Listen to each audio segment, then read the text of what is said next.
बाप और बेटे और रूह कुदस के नाम से आमीन। आज हम कलाम मुकद्दस पर गौर खोज करने से पहले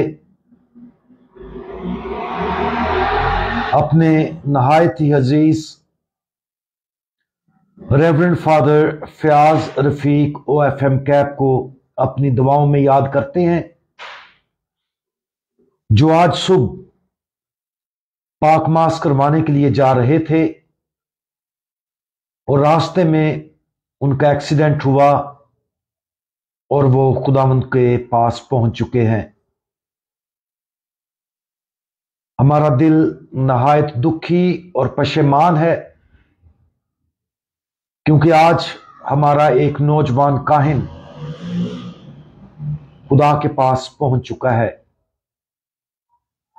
तो आए हम सब फादर फयाज रफीक के लिए खुदावंद के हुजूर दुआ मांगे कि खुदावंद उनकी रूह को अब्दी आराम बख्शे, उनके खानदान को सब्र और तसल्ली अता करे। और आज हम मुकद्दस लूका की अंजील उसका 6वां बाब और उसकी आयात 36 और 37 पर ध्यान ज्ञान करेंगे। और आज हम रहम दोनों तरफ से होना चाहिए इसके बारे में सुनेंगे। इसलिए तुम रहीम हो जैसा तुम्हारा बाप रहीम है। ऐब ना लगाओ तो तुम पर भी ऐब ना लगाया जाएगा। मुजरम ना ठहराओ तो तुम भी मुजरम ना ठहरा जाओगे। बरी करो तो तुम भी बरी किए जाओगे। मुकद्दस इग्नेशियस ऑफ लोयला 30 दिन के इत्काफ के लिए रहनुमाई करते हुए इत्काफ करने वाले को इत्काफ का पहला हफ्ता गुनाह, फैसले, मौत और जहन्नम पर ध्यानो ज्ञान मरकूज करने का कहते हैं।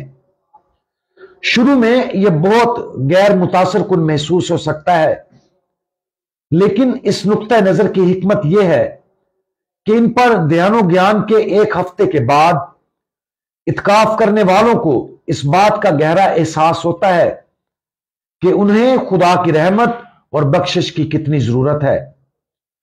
जब वो अपने गुनाहों पर गौर करते और खुदा की तरफ उसकी रहमत के लिए रजू करते हैं, तो वह अपनी जरूरत को ज्यादा वाज़े तौर पर देखते और उनकी रूह में गहरी आजिज़ी पैदा होती है। लेकिन रहम दोनों तरफ से होना चाहिए। रहम के जोहर का बुनियादी जुज यह है कि रहम सिर्फ उस सूरत में हासिल किया जा सकता है जब दूसरों पर रहम किया जाए। आज की अंजील मुकद्दस में ऊपर बयान करदा हवाले में खुदावंद यीशु मसीह हमें फैसले, मुजम्मत, रहम और मुआफी के बारे में एक बहुत वाज़े हुक्म देते हैं। बुनियादी तौर पर अगर हम रहम और मुआफी चाहते हैं तो हमें रहम और मुआफी दूसरों को पेश करना चाहिए। अगर हम ऐब लगाने और मुजम्मत करने वाले हैं तो हम पर भी ऐब लगाया जाएगा और मुजम्मत की जाएगी। इसलिए खुदावंद यीशु मसीह के ये अल्फाज बहुत वाज़े हैं। शायद इसकी एक वजह यह है कि बहुत से लोग दूसरों पर ऐब लगाने और मुजम्मत करने के साथ जद्दोजहद करते हैं, क्योंकि उनमें अपने गुनाह और मुआफी की अपनी जरूरत के बारे में हकीकी आगाही की कमी है। हम एक ऐसी दुनिया में रहते हैं जो अक्सर गुनाह को माकूल बनाती और इसकी संगीनी को कम करती है। यही वजह है कि मुकद्दस इग्नेशियस की तालीम आज हमारे लिए बहुत अहम है। हमें अपने अंदर गुनाह की संगीनी का एहसास दोबारा पैदा करने की जरूरत है। यह महज खुद को मुजरम और शर्मिंदा होने के लिए नहीं किया जाता, बल्कि ऐसा रहम और मुआफी की ख्वाहिश को फरोग देने के लिए किया जाता है।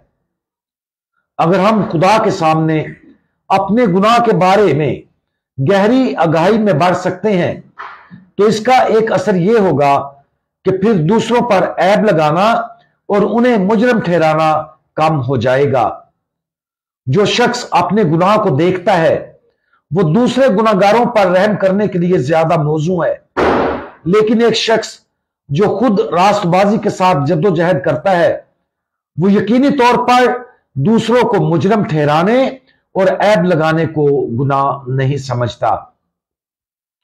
आज अपने गुनाह पर गौर करें, यह समझने की कोशिश में वक्त गुजारें कि गुनाह कितना बदसूरत है। गुनाह के लिए अपने अंदर नफरत पैदा करने की कोशिश करें, और जब हम ऐसा करते हैं तो खुदावंद यीशु से उसकी रहमत की दरख्वास्त करते हैं। इसके साथ साथ हम ये भी दुआ मांगें कि हम भी दूसरों के लिए वही रहमत पेश कर सकें जो हमें खुदा की तरफ से मिलती है। उस आसमानी रहमत को अपनी रूह के अंदर बहता हुआ महसूस करें और दूसरों के साथ उसको बांटें। और जब हम अपने आसपास के लोगों के साथ उस आसमानी रहमत को बांटेंगे तो हमें हमारे खुदावंद की इस अंजील की तालीम की हकीकी कदर और ताकत का पता चल जाएगा। हमारे रहीम खुदावंद, हम आपकी लामहदूद रहमत के लिए आपका शुक्रिया अदा करते हैं। हमारी मदद करें ताकि हम अपने गुनाहों को वाज़े तौर पर देखते हुए आपकी रहमत की जरूरत को अपने लिए मांग सकें। प्यारे खुदावंद, हम दुआ मांगते हैं कि हमारा दिल आपकी आसमानी रहमत के लिए खुला रहे ताकि हम उसे हासिल करके दूसरों के साथ बांट सकें। प्यारे खुदावंद, हमें अपने इलाही फजल का एक हकीकी आला बनाएं। खुदावंद यीशु मसीह, हमारा भरोसा आप पर है। आमीन।